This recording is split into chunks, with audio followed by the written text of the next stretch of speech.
cyberharceleur peut se cacher derrière un pseudo, donc ne dévoile pas son identité. On ne sait pas à qui on a affaire. C'est-à-dire on a comme l'impression que c'est tout le monde qui est contre nous.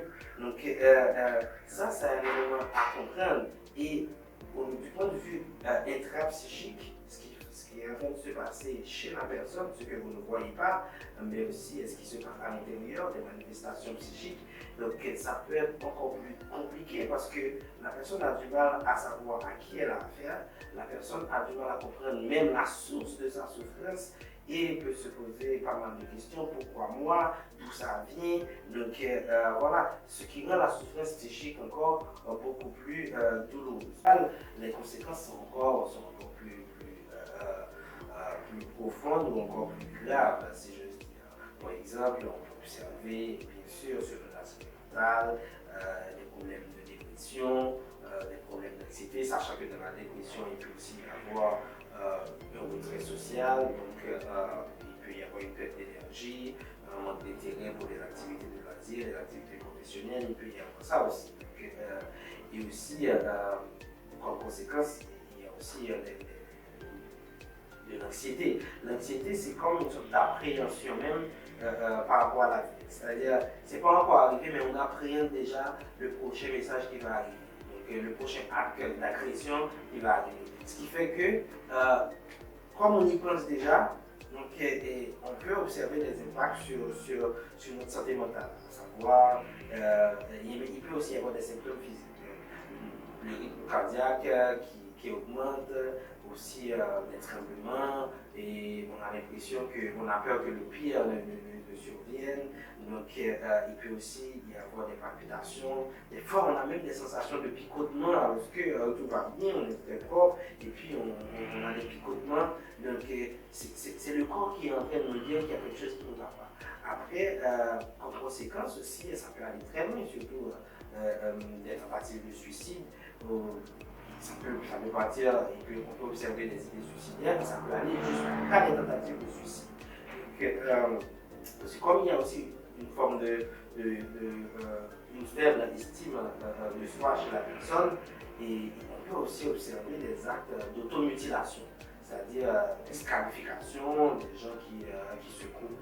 Donc voilà, parce que comme on ne vaut rien dans la tête de la personne, je ne vaux rien, je n'ai pas d'importance, pas la peine d'exister, etc. La personne peut retourner cette même violence contre elle-même parce qu'elle ne s'aime pas. Donc, et c'est grave. Et il faut comprendre ces éléments-là. Donc, les conséquences sur le plan de la santé mentale peuvent être vraiment désastreuses. Et c'est important d'attirer l'attention sur ces questions.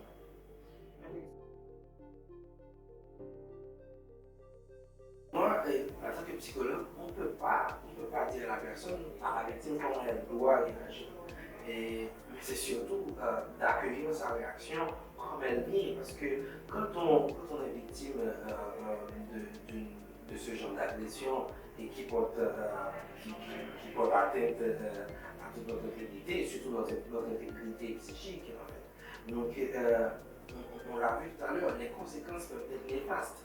Donc la personne peut être sidérée, la personne peut ne pas savoir quoi faire, littéralement. Donc on est stupéfait et avec toutes les conséquences que ça peut avoir sur sa santé mentale, on ne peut pas s'ériger en donneur de leçons pour dire à la personne comment elle doit réagir. Et même si on aurait aimé, par exemple, que la personne décide de ne pas accepter la situation, de remettre l'agression à sa place, de le dénoncer, de porter plainte et d'aller rechercher du soutien. Donc, et ça, on peut espérer ce genre de réaction, mais toutes les réactions doivent être acceptées et doivent être accueillies. En fait, ça me fait penser aux victimes d'agression sexuelle. Donc, assez souvent, on pose le problème du côté de la victime, comment la victime doit réagir parce que la victime est en souffrance. Et quand on est sidéré, quand il y a une infraction psychique et on est en souffrance face à de telles agressions. Donc,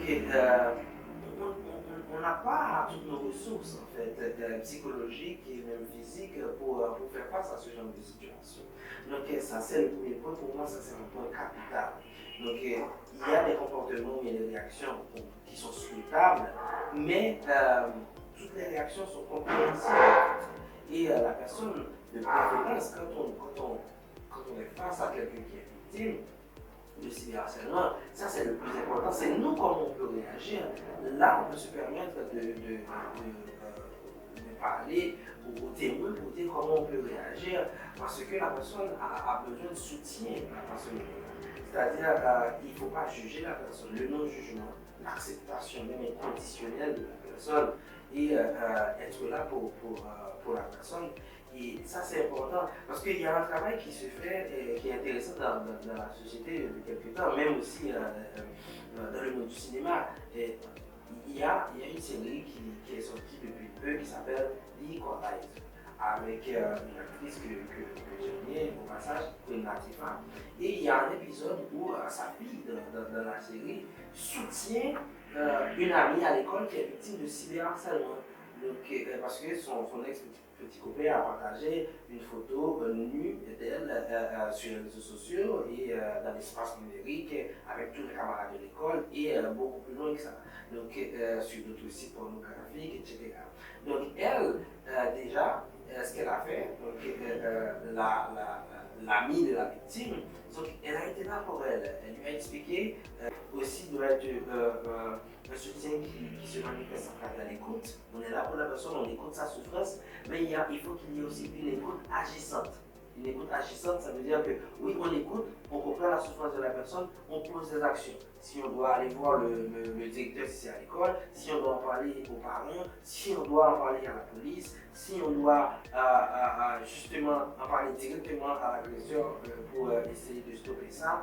Et voilà, donc le soutien familial, le soutien social est fondamental. Donc c'est le plus important. Donc, moi, je pense qu'un texte de loi sur le cyberharcèlement doit prendre en compte les enjeux même psychiques de ce phénomène.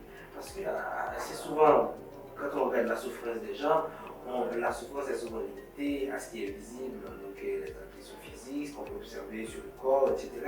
Donc, parce que les enjeux psychiques, les enjeux qui portent atteinte à l'intégrité psychique, la complexité du phénomène, ça nous permettra de mieux apprécier l'ampleur même du phénomène et la souffrance de la victime. Donc la souffrance de la victime va vraiment au-delà de ce qui est observable. Donc du coup, cette loi aussi devrait prendre en considération l'accompagnement des victimes à ce niveau-là. C'est-à-dire, on peut dire que, ok, donc il n'y a pas d'agression physique et voilà, et la loi doit prévoir aussi l'accompagnement sur le plan social, c'est-à-dire la place de l'individu dans la communauté et aussi la destruction même de ces clichés dans le monde numérique. Donc il faut avoir aussi un appui technique pour cela, parce qu'il y a un lien. Donc si les photos sont en circulation après l'agression et même aussi après une punition, voilà, donc si les photos continuent d'être en circulation, ça peut porter atteinte, bien sûr, ça va porter atteinte à l'intégrité et psychique de la personne, psychologique, pour les conséquences psychosociales même du phénomène, prévoir par exemple s'il peut y avoir, on peut dire, des arrêts à l'arrêt de travail pour quelqu'un qui est victime de cyberharcèlement. Donc c'est important de légiférer sur ces questions-là. Parce qu'un certificat médical, une législation sur la question. Et puis ensuite, pour finir, il est temps aussi que la loi haïtienne, la législation haïtienne se penche aussi sur la santé mentale pour avoir une loi même concernant la santé mentale. Donc, parce que la date, à ma connaissance, il n'y en a pas. Donc, nous, on fait face à des problèmes de santé mentale.